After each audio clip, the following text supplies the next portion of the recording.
We Can Do It! Programang hatid ay kwentong buhay na puno ng inspirasyon at aral mula sa ating mga kababayan worldwide. We Can Do It! Dito lang sa inyong 702 DZAS, FEBC Radio TV. Magandang araw po sa inyong lahat mga kaibigan. Ito na naman po ang ating palatuntunang We Can Do It! Kami po inyong mga kasama, Jonathan Mortiz at Ate Maru Cepeda Javier. Ang ating programang We Can Do It po ay napapakinggan sa FEBC Radio TV, sa Facebook, sa YouTube channel ng 702 DZAS FEBC Radio TV. Ganon din sa Channel 185 sa GCTV tuwing Sabado, 6:30 ng umaga. And we would like to welcome everyone who have been joining us sa ating program.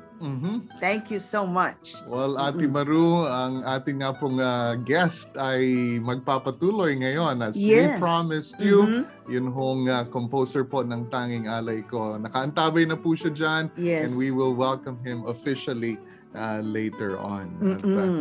Marami pa rin ho tayong maririnig ng kung ano ang ginagawa ng Panginoon sa buhay niya, kung paano ho kumikilos ang Panginoon sa buhay niya. We could all identify with that kasi ang pagtawag ng Panginoon sa atin ay very individualized, very personalized. Dahil ho, He's calling us being a person, reaching out to us. He's a relational God. Tama. Kagaya nga sa family ninyo, Tanya. A father and mother who has been in the ministry, lahat kayo. But then yung individual callings it's you and the Lord. It's between you and the Lord. Right.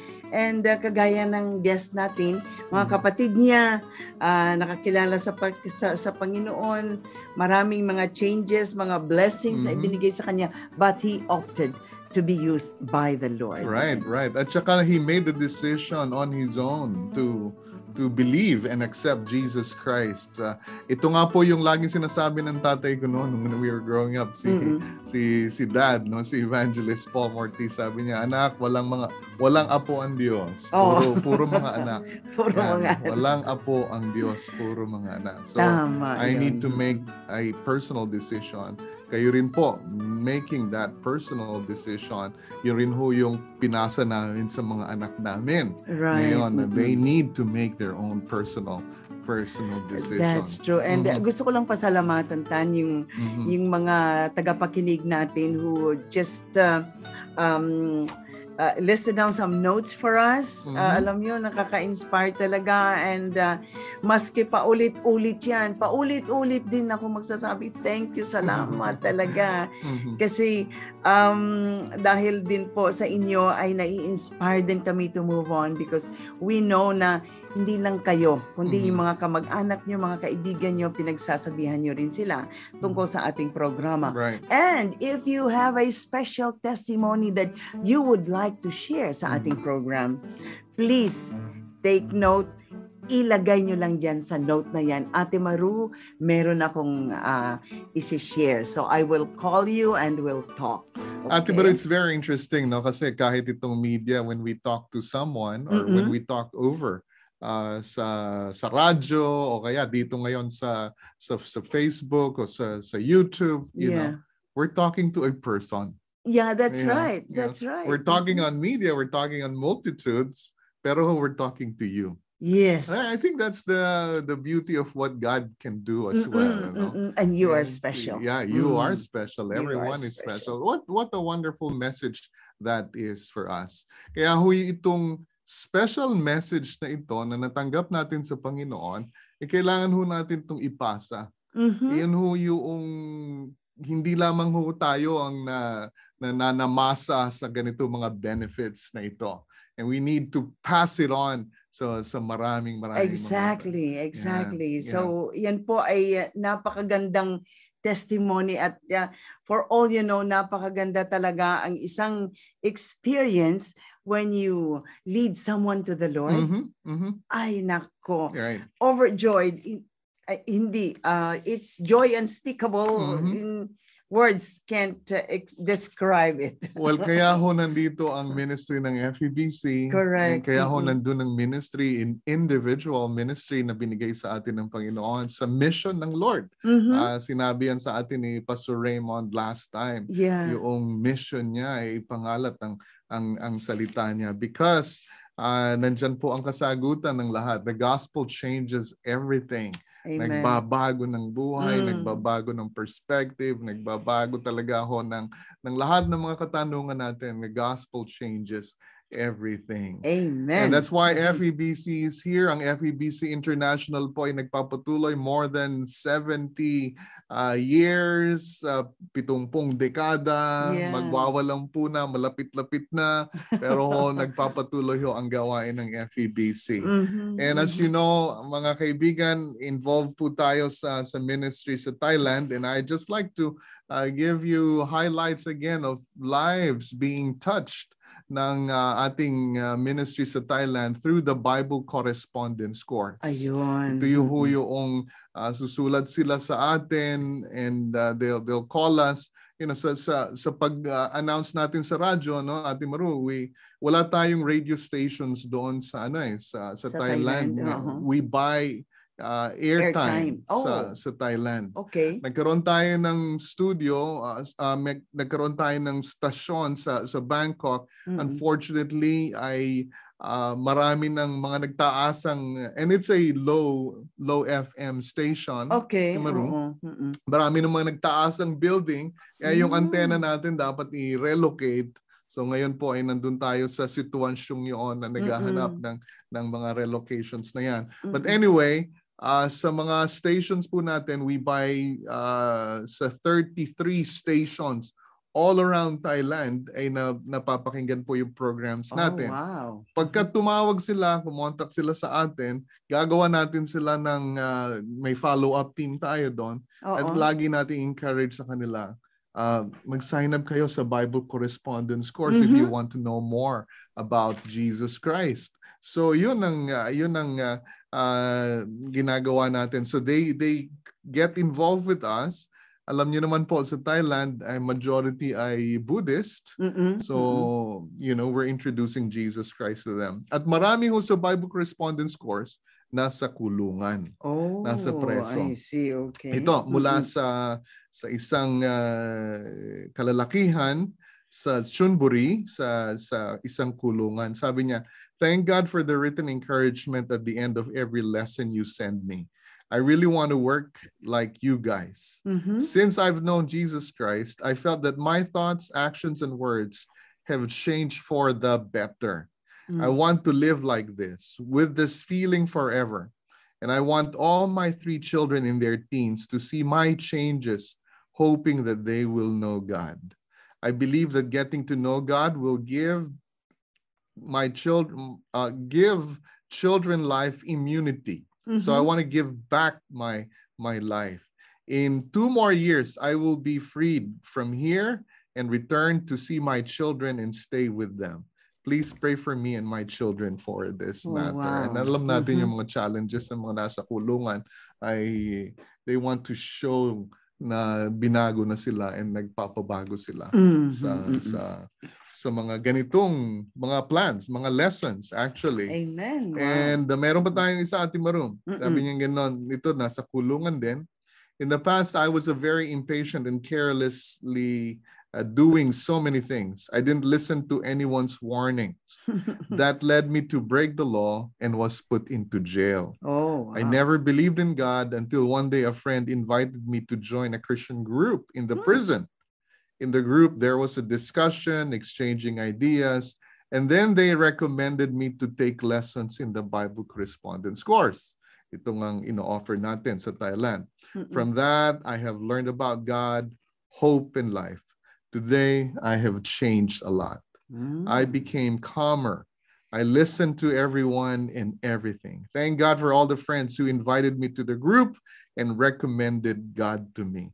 I will wait for that opportunity to go out and to be a good person and be in my family and the society again. Wow. Look at this, you know. merong nagdala sa kanya sa Panginoon. Yan. So, lahat po ng individualized, personalized relationship natin sa Panginoon, it should be passed on That's as true. well. That's So, true. tama-tama yung sinabi talaga. Tama talaga ang Diyos. No? Yung sinabi niya na, love me.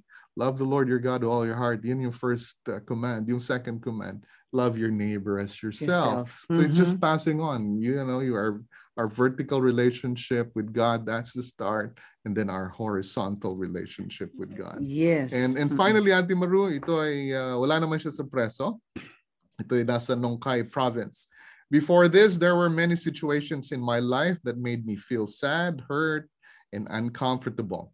I felt that I could not do anything good in the eyes of the one I love. After I got to know God, I knew that no matter what we are, He always loves us and cares about us. Yan. Yung assurance po ng pagmamahal sa atin ng Panginoon, hindi ho nagbabago yan. Yeah. It's really very true that you cannot keep something good. No, you just have to tell people about it. Right. Hindi mo talaga pwedeng itago because that's the light in you. And when ang light would always shine if you keep it shining. Pagka may buhay, may paglago. Right. We can do it. We can do it po sa tulong ng Panginoon.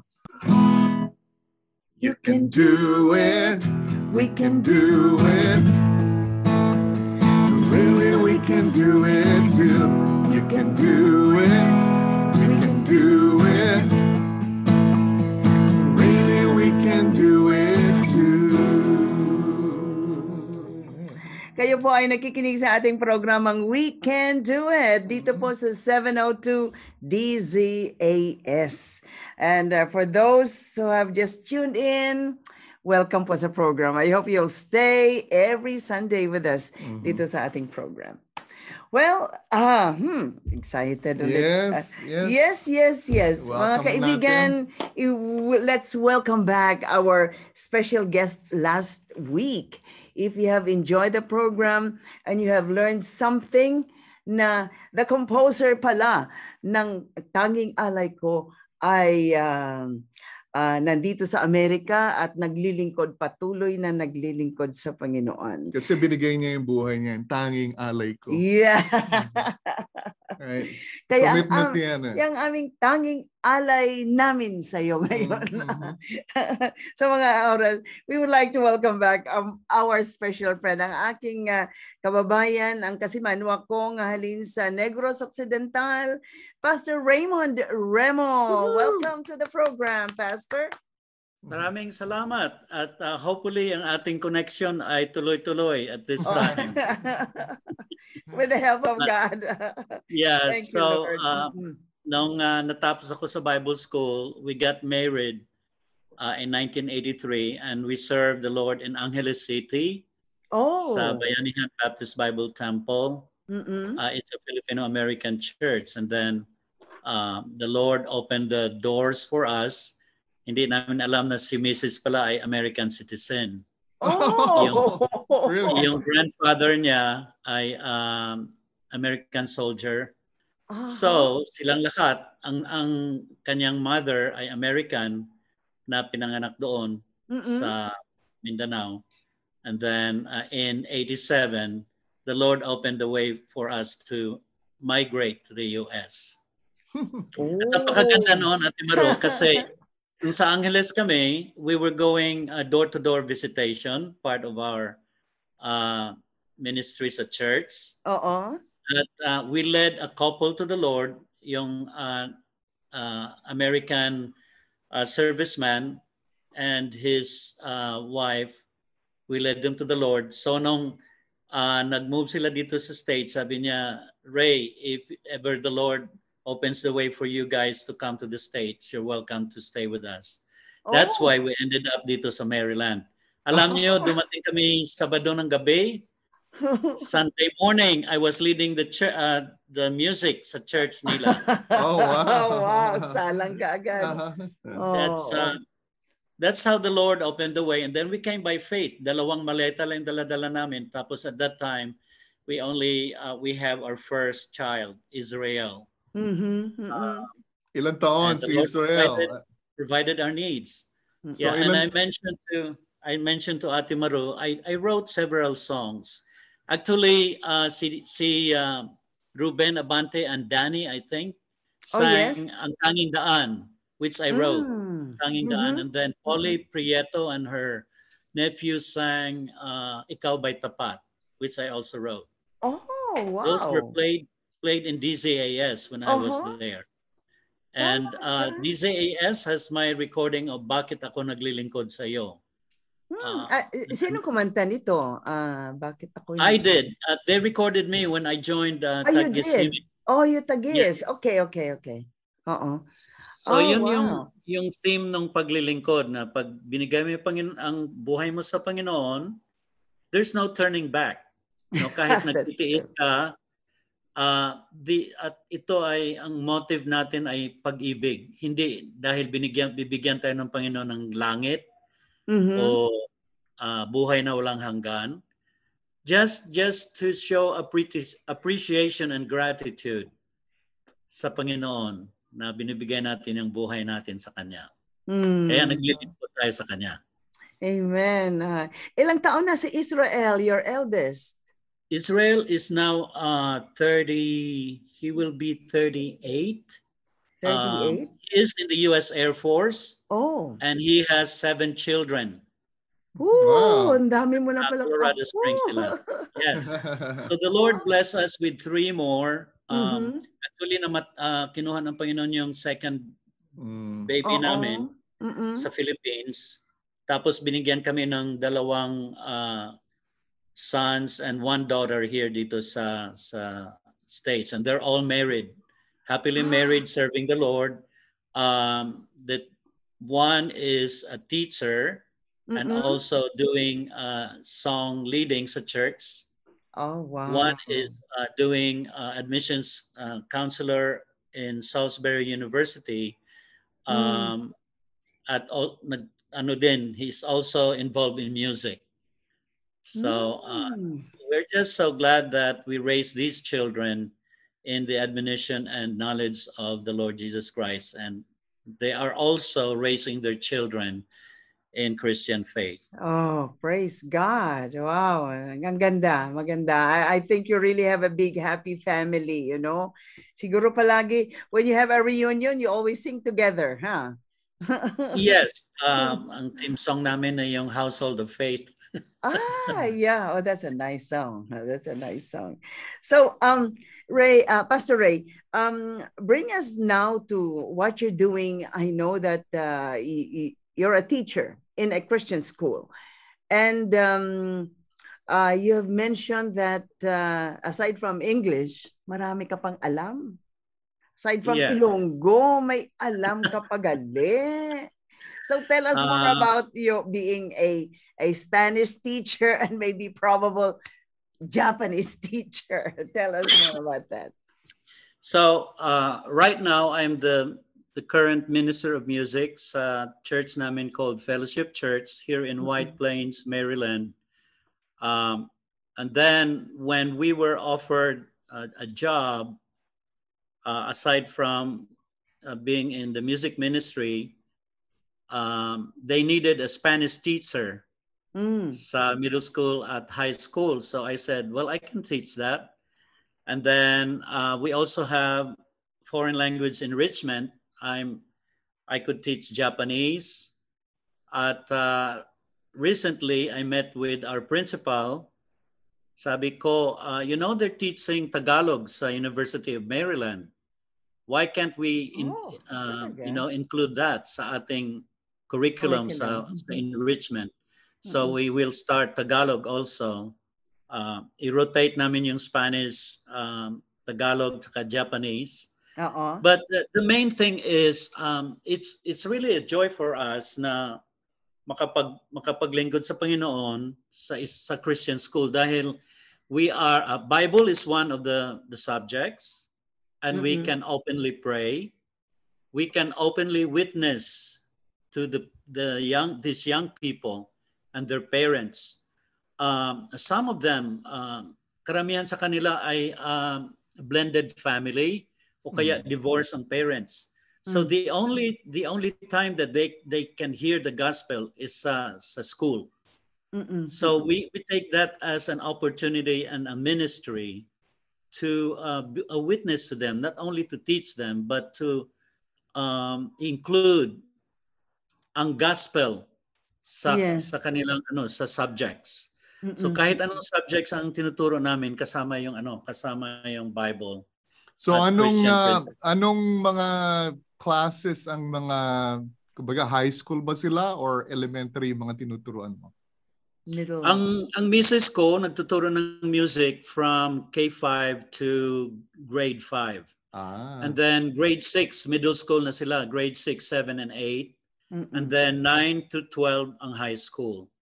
So Bible is part of the curriculum, really. And then we also have chapel every week. Yeah.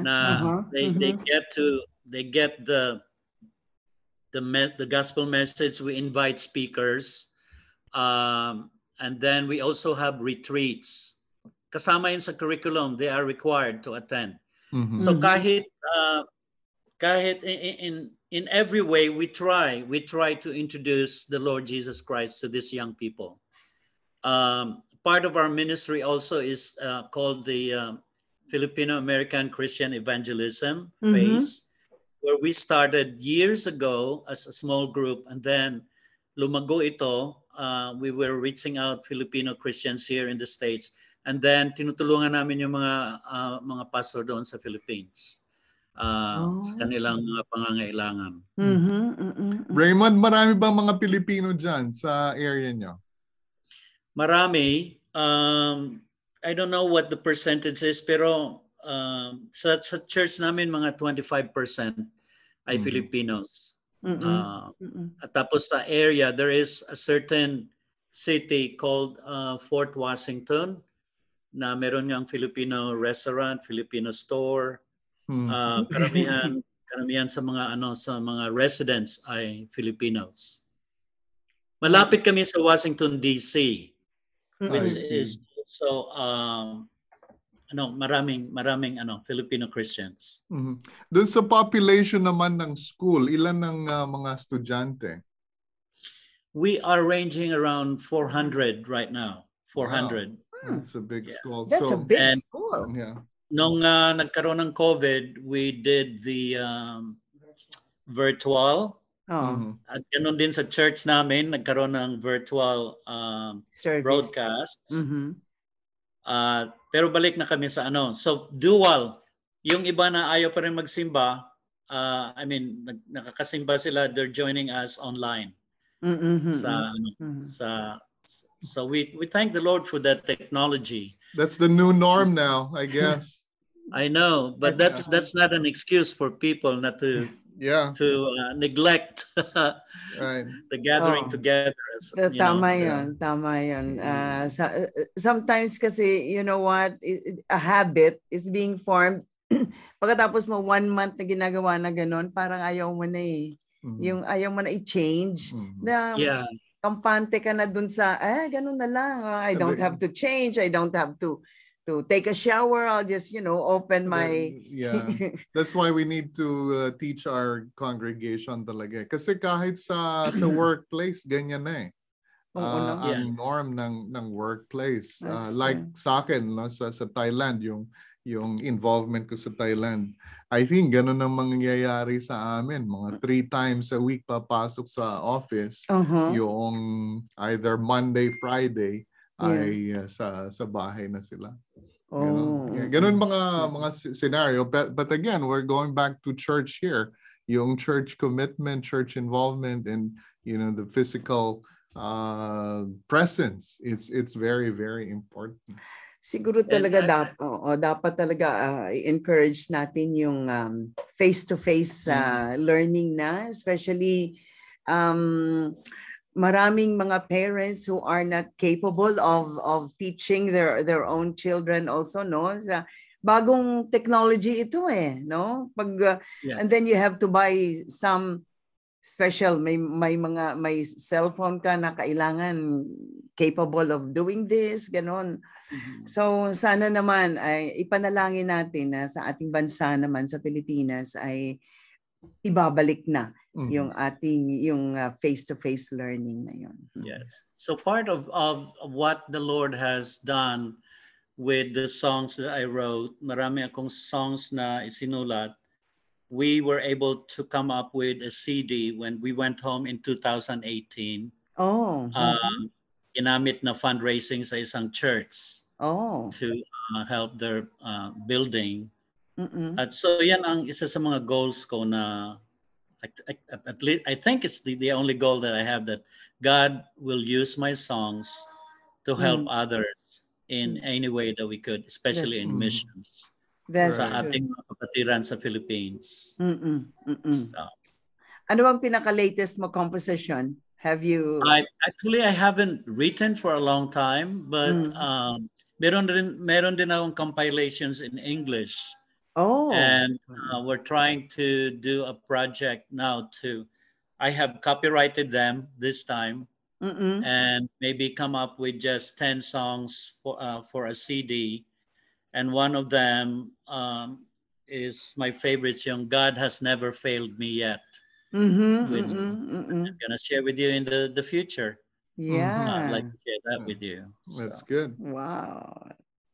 Most of the songs, sometimes I inspired by mga messages na naririnig ko. Naririnig mo. Sermons, yes. So out of that, I go back home and write. But I haven't written for a long time. I'm praying that the Lord will heal my fingers.